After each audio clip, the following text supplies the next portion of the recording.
आर्थिक सुधारों के जनक पूर्व प्रधानमंत्री मनमोहन सिंह शनिवार को पंचतत्व में विलीन हो गए।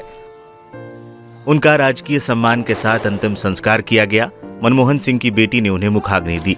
राष्ट्रपति द्रौपदी मुर्मू, उपराष्ट्रपति जगदीप धनखड़, प्रधानमंत्री नरेंद्र मोदी, भूटान के नरेश जिंगमे खेसियार नामयाल वांगचुक, कांग्रेस संसदीय दल की प्रमुख सोनिया गांधी, कांग्रेस अध्यक्ष मल्लिकार्जुन खड़गे, लोकसभा में नेता प्रतिपक्ष राहुल गांधी और कई अन्य हस्तियों ने मनमोहन सिंह को अंतिम विदाई दी।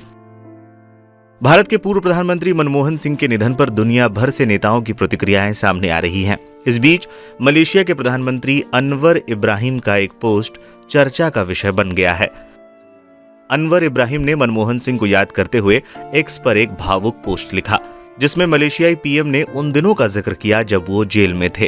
उन्होंने लिखा, उनके जेल के दिनों के दौरान मनमोहन सिंह ने उनके बच्चों की पढ़ाई का खर्चा उठाने की पेशकश की थी। मलेशियाई पीएम अनवर इब्राहिम ने सोशल मीडिया साइट एक्स पर लिखा, मेरे प्रिय मित्र डॉक्टर मनमोहन सिंह के निधन की खबर सुनकर मुझ पर दुख का बोझ बढ़ गया है। इस महान व्यक्ति के बारे में निश्चित रूप से बहुत सारी श्रद्धांजलि, निबंध और किताबें होंगी जो उन्हें भारत के आर्थिक सुधारों के निर्माता के रूप में याद करेगी।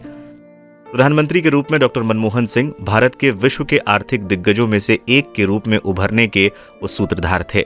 मुझे इन परिवर्तनकारी नीतियों के शुरुआती वर्षों को प्रत्यक्ष रूप से देखने का दुर्लभ सौभाग्य मिला, जब हम दोनों 1990 के दशक में वित्त मंत्री के रूप में कार्यरत थे। मलेशियाई पीएम ने बताई जेल के दिनों की कहानी। मलेशियाई पीएम अनवर इब्राहिम ने लिखा, बहुत से लोग ये नहीं जानते और अब समय आ गया है कि मैं इसे मलेशियाई लोगों के साथ साझा करूं। मेरे जेल के दिनों के दौरान उन्होंने ऐसी दयालुता दिखाई थी जो उन्हें करने की आवश्यकता नहीं थी। मनमोहन सिंह ने मेरे बच्चों, खासकर मेरे बेटे एहसान की पढ़ाई का खर्चा उठाने की पेशकश की थी। हालांकि मैंने मनमोहन सिंह की मदद की पेशकश को विनम्रता से ठुकरा दिया था, लेकिन पढ़ाई का खर्चा उठाने में असमर्थ बच्चों के प्रति सहानुभूति मनमोहन सिंह के लिए स्वाभाविक रही होगी। ऐसा करने से तत्कालीन मलेशियाई सरकार से नाराज होने का जोखिम था। हालांकि अपने व्यक्तित्व के अनुरूप उन्होंने फिर भी ऐसा किया। बता दें, अनवर को मलेशियाई मंत्रिमंडल से बर्खास्त कर दिया गया था। 1998 में गिरफ्तार किया गया और देश के विवादास्पद आंतरिक सुरक्षा अधिनियम के तहत हिरासत में लिया गया। उन्हें भ्रष्टाचार और समलैंगिकता के आरोपों का सामना करना पड़ा। उन्हें कारावास, सार्वजनिक अपमान और हिरासत के दौरान शारीरिक हमले भी सहने पड़े थे। ये अनवर के लिए बुरे दिन थे, लेकिन मनमोहन सिंह ने असाधारण महानता का परिचय दिया था।